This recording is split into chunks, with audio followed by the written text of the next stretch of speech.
Assalamualaikum warahmatullahi wabarakatuh. Perkenalkan, saya Siti Robiah, NIM 18081015190,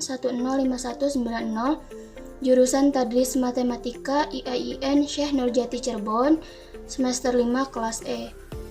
Di sini saya akan memaparkan proposal penelitian saya yang berjudul Pengaruh Media Pembelajaran Audiovisual e-learning terhadap hasil belajar matematika siswa pada materi bilangan berpangkat dan bentuk akar kelas 9 MTSN 7 Kuningan tahun ajaran 2019-2020. Oke, langsung saja kita bahas bab 1 atau pendahuluan. Langsung saja, yang pertama itu latar belakang. Nah, pada latar belakang setidaknya memuat 3 hal. Yang pertama ada gambaran umum.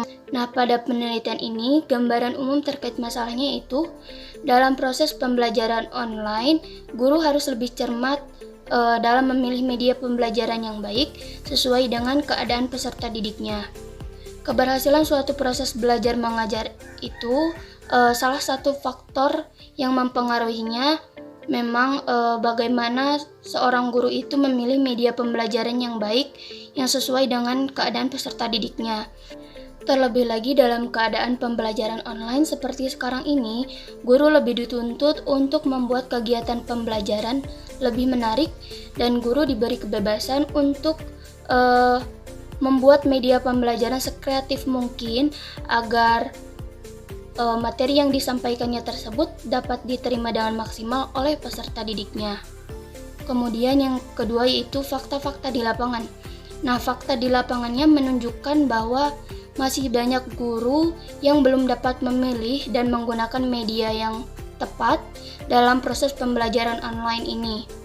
Sesuai dengan pengamatan kecil yang telah peneliti lakukan, dengan melalui wawancara ke beberapa siswa kelas 9C MTSN 7 Kuningan, diperoleh bahwa cara guru tersebut dalam menyampaikan materinya kurang menarik, sehingga siswa masih merasa kesulitan dalam belajar matematika, khususnya pada materi bilangan berpangkat dan bentuk akar.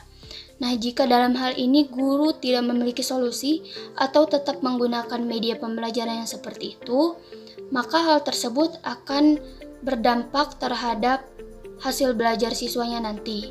Kemudian bagian terakhir dari latar belakang masalah yaitu alternatif atau solusi dari masalah tersebut.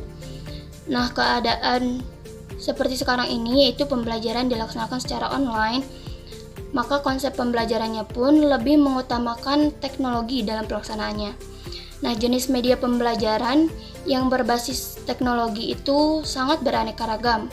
Salah satunya yang mungkin tepat untuk digunakan dalam pembelajaran online ini yaitu media pembelajaran audiovisual. Media pembelajaran tersebut dianggap sesuai dengan pembelajaran online karena media ini melibatkan teknologi dalam penggunaannya, di mana proses pembelajarannya itu berbasis e-learning atau menggunakan alat-alat elektronik seperti handphone, laptop, atau alat elektronik lainnya yang mendukung proses pembelajaran. Media pembelajaran audiovisual ini sebenarnya sudah banyak diterapkan di sekolah-sekolah di Indonesia, mulai dari jenjang SD, SMP, ataupun SMA.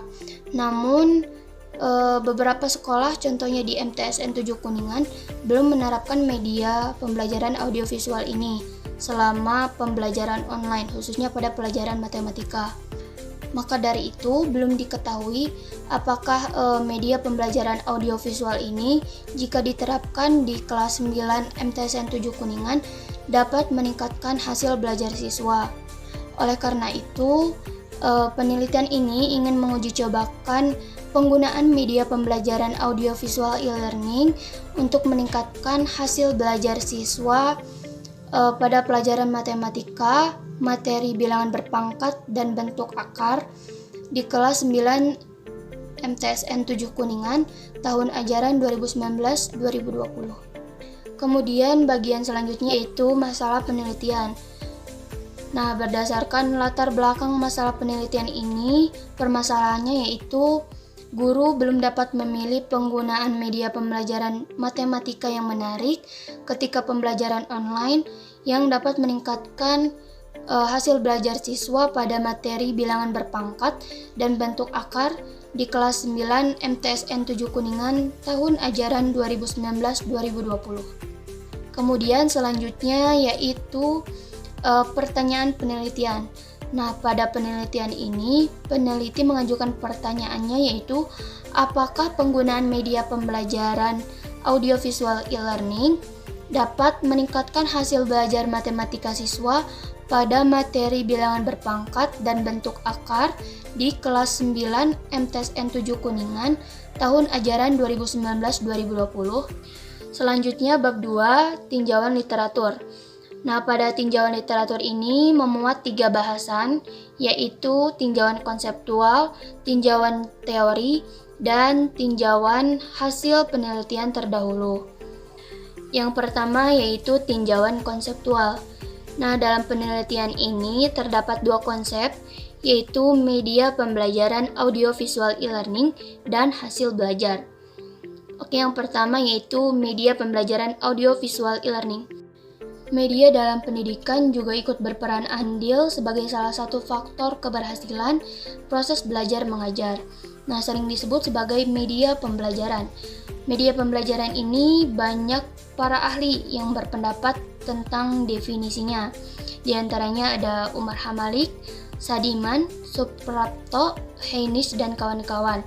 Nah, dari pendapat para ahli tersebut dapat ditarik kesimpulannya bahwa media pembelajaran merupakan sebuah alat bantu, metode, dan teknik dalam suatu pembelajaran yang melibatkan interaksi antara guru dan siswa dengan tujuan untuk mengefektifkan proses pembelajaran dan tujuan pembelajaran itu sendiri. Suatu media pembelajaran yang baik itu tentunya harus mengikuti perkembangan zaman. Nah, zaman sekarang teknologi sudah semakin canggih. Ditambah lagi dengan keadaan pembelajaran seperti sekarang ini, yaitu pembelajaran online atau e-learning. Nah, e-learning sendiri merupakan suatu pembelajaran instruksional yang dilakukan dengan memanfaatkan teknologi internet sesuai dengan pendapat Munir dan Sok dalam Hanum tahun 2013 halaman 92-93. Dengan demikian bahwa media pembelajaran yang mendukung pembelajaran online atau e-learning salah satunya yaitu media audiovisual. Sebagaimana pendapat dari para ahli seperti Saiful Bahri Jamarah dan Aswan Zain, Ahmad Rohani dan Harmawan yang mengacu pada satu pernyataan bahwa media audiovisual merupakan media berbasis teknologi yang di dalamnya terdapat unsur yang dapat dilihat dan dapat didengar. Kemudian konsep yang kedua yaitu hasil belajar. Nah, keberhasilan suatu proses pembelajaran itu salah satunya dapat diukur dari hasil belajar siswa. Nah, hasil belajar siswa ini dapat diketahui setelah siswa mendapatkan pembelajaran atau proses pembelajaran sesuai dengan pernyataan dari para ahli seperti Umar Hamalik, Nana Sujana, Gagne dan Briggs, dan teori taksonomi Bloom dalam Terinurita tahun 2018 halaman 174 yang dapat ditarik kesimpulannya bahwa hasil belajar merupakan sebuah perubahan tingkah laku atau kemampuan seseorang setelah melakukan proses pembelajaran. Nah, kemampuan tersebut meliputi 3 ranah, yaitu ranah kognitif, afektif, dan psikomotorik. Selanjutnya yaitu bahasan yang kedua dari tinjauan literatur, yaitu tinjauan teori. Nah, dalam penelitian ini terdapat 2 teori yang diacu. Yang pertama ada teori belajar humanistik dan yang kedua ada teori belajar kerucut pengalaman Edgar Dale. Oke, yang pertama yaitu teori belajar humanistik. Nah, media pembelajaran itu sangat beraneka ragam jenisnya. Siswa sebagai objek dari proses pembelajaran dapat menentukan media mana yang sesuai dengan kemampuannya. Artinya, siswa merupakan manusia yang mempunyai hak untuk menentukan keberhasilan belajarnya nanti. Ditambah lagi dengan keadaan pembelajaran online seperti sekarang ini, pemahaman siswa harus lebih diperhatikan. Nah, hal tersebut sesuai dengan teori humanistik yang dicetuskan oleh Abraham Maslow yang menyatakan bahwa tujuan dari belajar yaitu memanusiakan manusia, didukung dengan beberapa pendapat dari para ahli seperti Mangunwijaya, Assegaf, dan Arbayah dalam Ade Kusmana tahun 2011 halaman 37-42 yang mengacu pada satu pernyataan bahwa teori belajar yang baik yaitu yang menjunjung tinggi martabat manusia, yang lebih memfokuskan pada pemahaman diri sendiri dan pencapaian aktualisasi diri. Selain siswa itu sendiri, guru juga sebagai pendidik harus lebih memahami karakter siswanya. Hal tersebut berguna untuk memudahkan guru dalam menentukan media pembelajaran yang cocok untuk mewakili setiap karakter siswa. Mengenai karakter siswa, ada yang mempunyai gaya belajar visual, auditif, ataupun kinestetik. Nah, dengan demikian, media pembelajaran yang mungkin dapat diterapkan sesuai dengan ragam bentuk karakter siswa tersebut, yaitu media audiovisual, di mana di dalamnya itu mencakup ketiga gaya belajar tersebut. Nah, biasanya disajikan dalam bentuk film atau video pembelajaran. Kemudian yang kedua yaitu teori belajar kerucut pengalaman Edgar Dale. Nah, menurut psikologis, anak akan lebih mudah memahami hal-hal yang konkret dibandingkan dengan hal yang abstrak. Nah, pernyataan ini sesuai dengan teori belajar kerucut pengalaman yang dikemukakan oleh Edgar Dale pada tahun 1946 dalam bukunya yang berjudul Audiovisual Methods in Teaching atau metode mengajar audiovisual, bahwa pengalaman dalam menggunakan media dari yang paling konkret atau paling bawah hingga yang paling abstrak atau yang paling atas. Adapun teori ini berkembang dengan dukungan dari teori Branner yang mengemukakan tiga hal, yaitu pengalaman langsung, pengalaman visual atau gambar, dan pengalaman abstrak atau simbolis. Nah, adapun urutan media dari yang paling konkret sampai yang paling abstrak yaitu dapat dilihat pada gambar kerucut Edgar Dale berikut ini. Berdasarkan kerucut pengalaman Edgar Dale, media pembelajaran yang mungkin dapat diterapkan sesuai teori ini yaitu media audiovisual. Karena seperti yang sudah kita ketahui bahwa media audiovisual adalah media yang di dalamnya memiliki unsur yang dapat dilihat dan didengar. Bisa berupa video pembelajaran ataupun film. Dilihat dari kerucut pengalaman Edgar Dale tadi, media audiovisual ini masih termasuk pada tahap konkret, yaitu pada tahap gambar bergerak. Dalam teori ini juga menyebutkan bahwa semakin konkret media pembelajaran yang digunakan, maka semakin banyak pula pengalaman yang dapat diperoleh oleh siswa. Begitupun sebaliknya, semakin abstrak media pembelajaran yang digunakan, maka semakin sedikit pengalaman yang diperoleh oleh siswa. Maka dari itu, media audiovisual ini dianggap dapat memudahkan pemahaman siswa, sehingga dapat memberikan dampak positif terhadap hasil belajarnya. Kemudian bahasan yang ketiga dari tinjauan literatur yaitu tinjauan hasil penelitian terdahulu. Nah, di sini terdapat 3 penelitian. Yang pertama yaitu penelitian yang dilakukan oleh Rizka Magfiratul Husna tahun 2019 dengan judul Pengaruh Media Pembelajaran Audiovisual Prezi terhadap minat dan hasil belajar matematika siswa kelas 7 SMPN 1 Mojo Kediri. Kemudian yang ketiga yaitu penelitian yang dilakukan oleh Muh Irham Nur dengan judul Efektivitas Media Pembelajaran Audiovisual terhadap hasil belajar matematika siswa kelas 7 MTSN 1 Majene. Nah, dari ketiga penelitian tersebut dapat disimpulkan bahwa media pembelajaran audiovisual berpengaruh secara signifikan untuk meningkatkan hasil belajar siswa.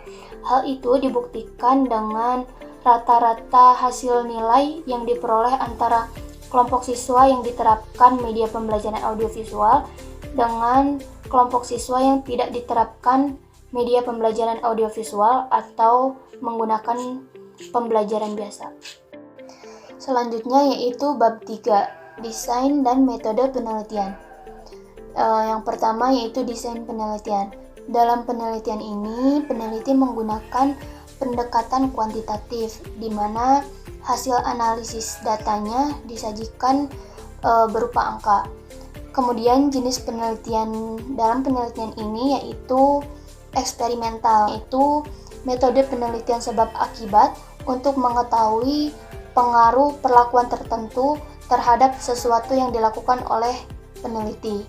Oleh karena itu, penelitian ini akan menguji cobakan penggunaan media pembelajaran audiovisual e-learning pada materi bilangan berpangkat dan bentuk akar di kelas 9 MTSN 7 Kuningan tahun ajaran 2019-2020, apakah dapat meningkatkan hasil belajar siswa atau tidak. Dilihat dari jenis penelitiannya, yaitu penelitian eksperimental, maka terdapat dua variabel. Nah, variabel pertama yaitu variabel bebas, yaitu media pembelajaran audiovisual e-learning, dan yang kedua yaitu variabel terikat, yaitu hasil belajar siswa. Kemudian desain penelitian yang akan digunakan dalam penelitian ini yaitu between group design atau desain antar kelompok. Nah, dalam pelaksanaannya peneliti akan membagi dua buah kelompok atau kelas dengan teknik pengambilan sampelnya yaitu purposive sampling. Nah, penjelasan purposive sampling ini akan dibahas lanjut di bagian teknik pengambilan sampel. Dalam mengukur keberhasilan kegiatan belajar mengajar menggunakan media pembelajaran audiovisual e-learning ini, peneliti akan menggunakan alat ukur tes hasil belajar atau instrumen tesnya berupa tes pretest dan posttest. Nah, desain penelitiannya dapat dilihat pada tabel di samping.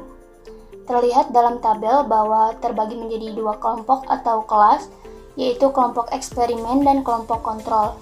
Nah, pada kelompok eksperimen yaitu kelompok yang diberi perlakuan atau yang diterapkan media pembelajaran audiovisual e-learning, sedangkan pada kelompok kontrol yaitu kelompok yang tidak diterapkan media pembelajaran audiovisual atau hanya menggunakan pembelajaran biasa atau konvensional. Selanjutnya yaitu metode penelitian. Nah, metode penelitian ini terbagi menjadi beberapa bagian. Yang pertama yaitu teknik pengumpulan data. Teknik pengumpulan data ini untuk memperoleh data yang diperlukan pada penelitian ini. Peneliti menggunakan 3 teknik pengumpulan data. Yang pertama yaitu observasi. Nah, peneliti akan melakukan observasi secara langsung untuk mengetahui proses pembelajaran media audiovisual di kelas 9 MTSN 7 Kuningan tahun ajaran 2019-2020 selama pembelajaran online. Kemudian yang kedua ada dokumentasi. Nah, dokumentasi dalam penelitian ini yaitu untuk memperoleh data atau informasi yang mendukung penelitian. Kemudian yang ketiga yaitu pengukuran. Nah, pengukuran di sini yaitu berupa tes hasil belajar untuk mengukur keberhasilan penggunaan media pembelajaran audiovisual e-learning dalam pembelajaran online. Selanjutnya yaitu instrumen pengumpulan data. Nah, instrumen merupakan alat ukur yang digunakan untuk memperoleh data dengan memperhatikan pola ukur yang sama. Nah, dalam penelitian ini, peneliti menggunakan 3 instrumen. Yang pertama yaitu instrumen observasi. Nah, instrumen observasi ini dapat menggunakan lembar pengamatan sebagai alat untuk mengamati secara langsung proses pembelajaran media pembelajaran audiovisual e-learning. Adapun yang diamatinya yaitu respon siswa terhadap media pembelajaran audiovisual pada materi bilangan berpangkat dan bentuk akar. Kemudian yang kedua yaitu instrumen dokumentasi. Nah, dokumentasi di sini yaitu untuk memperoleh informasi atau data-data seperti absensi siswa, jumlah siswa, dan aspek lain mengenai objek di kelas 9 MTSN 7 Kuningan tahun ajaran 2019-2020. Kemudian yang ketiga yaitu instrumen tes. Nah, instrumen tes yang digunakan dalam penelitian ini yaitu berupa tes materi yang telah disampaikan menggunakan media pembelajaran audiovisual e-learning pada materi bilangan berpangkat dan bentuk akar. Nah, tes ini nantinya akan memuat 5 soal uraian dengan sistem pretest dan post-test. Sebuah tes dikatakan baik apabila data-data yang dikumpulkannya itu memenuhi uji validitas dan reliabilitasnya. Nah, validitas dalam penelitian berfungsi sebagai penguji sebuah tes yang digunakan dalam instrumen penelitian. Nah, karena dalam penelitian ini menggunakan sistem tes pretest dan post-test, maka yang diuji yaitu soal pretest dan post-testnya. Kemudian reliabilitas. Nah, reliabilitas dalam penelitian ini berfungsi sebagai penilai konsistensi sebuah instrumen terkait pertanyaannya yang digunakan dalam soal tes. Selanjutnya yaitu sumber data. Nah, sumber data yang digunakan dalam penelitian ini yaitu sumber data gabungan antara primer dan sekunder. Dalam penelitian ini, sumber data primernya yaitu diperoleh dari siswa melalui tes hasil belajar dan observasi langsung proses pembelajaran. Dan untuk sumber data sekundernya diperoleh dari arsip dokumen sekolah, buku-buku, dan jurnal online sebagai tinjauan literatur. Selanjutnya yaitu populasi dan teknik pengambilan sampel. Nah, dalam penelitian ini populasinya yaitu seluruh siswa kelas 9 MTSN 7 Kuningan tahun ajaran 2019-2020. Kemudian teknik pengambilan sampel. Nah, teknik pengambilan sampel dari penelitian ini yaitu menggunakan sistem purposive sampling atau sebuah pengambilan sampel dengan menggunakan pertimbangan tertentu. Nah, sesuai latar belakang masalah, yaitu terdapat masalah di kelas 9C MTSN 7 Kuningan mengenai kegiatan pembelajaran selama pembelajaran online ini kurang menarik. Nah, maka dari itu, peneliti mengambil dua sampel kelas, yaitu kelas 9C dan 9D. Nah, kelas pertama sebagai kelas eksperimen, yaitu kelas 9C dengan jumlah sebanyak 32 orang siswa. Kemudian kelas 9D sebagai kelas kontrol, yaitu dengan jumlah siswa sebanyak 32 orang siswa. Dengan demikian, total sampel terdapat 64 siswa dengan asumsi bahwa kemampuan kognitif kedua kelas tersebut setara. Kemudian bagian terakhir dari bab 3 yaitu teknik analisis data. Nah, pada tahap analisis data ini, semua data yang sudah dikumpulkan akan diolah dan disajikan untuk menjawab permasalahan dalam penelitian ini. Adapun teknik analisis data yang digunakan dalam penelitian ini yaitu uji T sampel independen atau independent sample T-test. Nah, sebelum uji T dilakukan, terdapat beberapa syarat yang harus dipenuhi. Yang pertama ada uji normalitas. Nah, uji normalitas ini digunakan untuk menguji apakah variabel dalam penelitian ini memiliki distribusi yang normal atau tidak. Nah, untuk mengujinya dapat menggunakan Kolmogorov-Smirnov test dan Shapiro-Wilk test.